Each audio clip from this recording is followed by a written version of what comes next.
It was 1954. A Philadelphia schoolboy just over 7 feet tall, a kid named Wilt Chamberlain, was being hailed as a sporting phenomenon, not only because of his exceptional height, but because this giant was also an extraordinarily gifted athlete.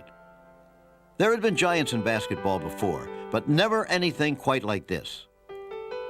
Wilt the Stilt Chamberlain would go on to rewrite basketball's record books. His famed 100 points in a single game may never be equal. But despite his incredible and undeniable physical talent, this 7 feet 2 inch black man performed in an era where his size and race were somewhat intimidating to the American public. He was awed, but not loved. In 1993, another black athlete, 7 feet 2 inches, entered the NBA with a fanfare unprecedented in the history of professional sports. Shaquille O'Neal, Shaq. In his first year as a pro, he'll earn in excess of $70 million in commercial endorsements alone. That's because Americans of all ages and races have fallen in love with him. His intimidating physical presence elicits not fear, but adoration. Size is what has come to distinguish basketball players from all other athletes. But with that size, the game demands an incredible grace. In some very rare cases, size has combined with grace and strength, been shaped by skill and intelligence to create something very special, a once-in-a-generation phenomenon. The deeds of Mikan, Chamberlain, Russell, and Jabbar bestowed regal greatness on the big man. These magnificent giants have become almost mythological in stature. Like the heavyweights of boxing, they hold a unique fascination for mere mortals. Like a race apart, we can only watch and elevate them to the pantheon of sports.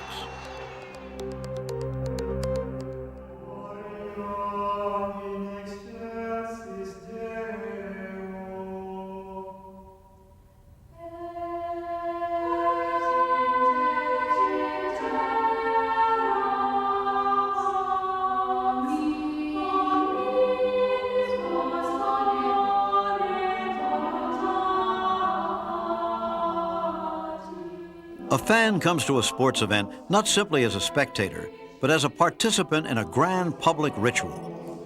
The game's deeper meanings, cloaked in symbols, touch parts of human nature of which we're only dimly aware. The sporting culture, like any cult, is shaped by ceremony. We congregate at a special place, a sacred ground dedicated to just such a purpose. The time of gathering has been established far in advance.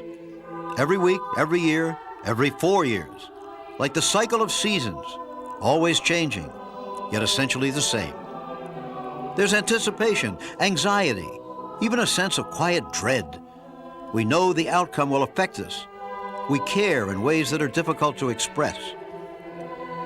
Whether we're conscious of it or not, the symbolism of a sporting contest strikes to the very heart of what it is to be human. An animal struggle for survival governed by the longings of the human spirit for moral courage. This public rite, so vital yet so often misunderstood, is performed for the community by those who have been ordained to the task. Our athletes become our surrogates, fighting the good fight for us. In a symbolic way, we entrust them with our souls. When we appreciate the artistry of a jump shot, the power of a hammered dunk, or the subtlety of team play, none of this matters. In fact, it might even get in the way. The beauty of sports is in its immediacy. The moment and its emotions reign supreme. Yet it's not unimportant to realize that sports and our sporting heroes have an impact on our lives that approaches the religious.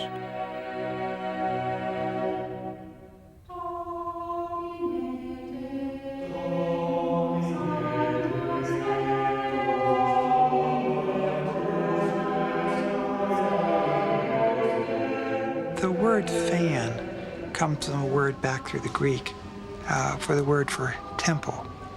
And in Greek worship, frequently those seized by a religious passion were fanatic. That is, they were moved by a spirit not their own, and not quite rational, not less than rational, if anything more than rational. But the holdover for that and the word fan today is that sports are a remarkably local thing. You do build up a loyalty to a school or to a city, to a locality, to a state, whatever. That means what happens to the team representing that happens to you. If they die, you die. If they win and act heroically, you feel like a hero. I mean, you just do.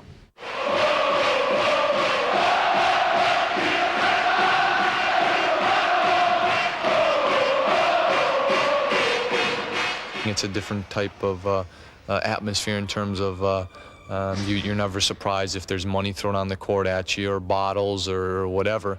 You just have to, you know, get some eyes behind your head.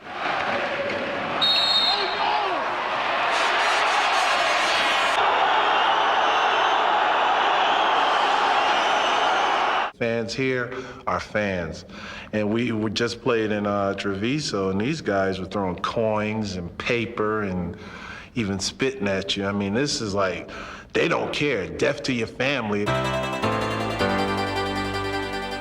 The passionate bond between fan, player, and the soil to which they are rooted is nowhere more evident than in the ancient Mediterranean land of Greece.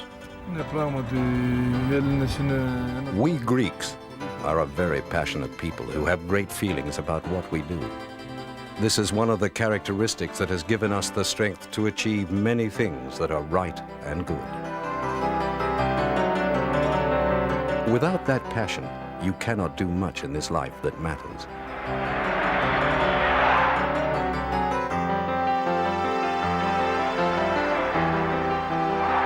I feel very proud to represent a people with such a history as ours, of offering much to the world.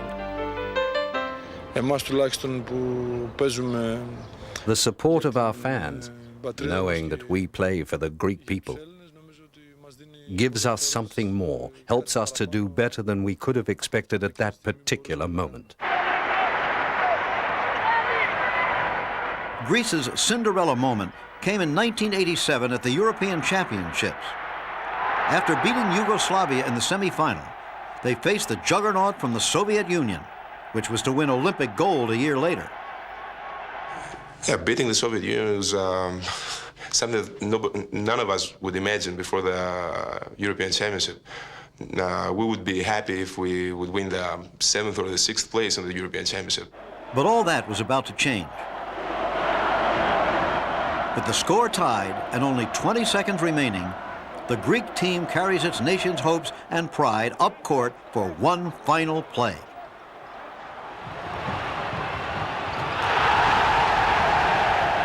The dreams of his country rest squarely on the shoulders of Argir Kabouris. It's a moment like no other.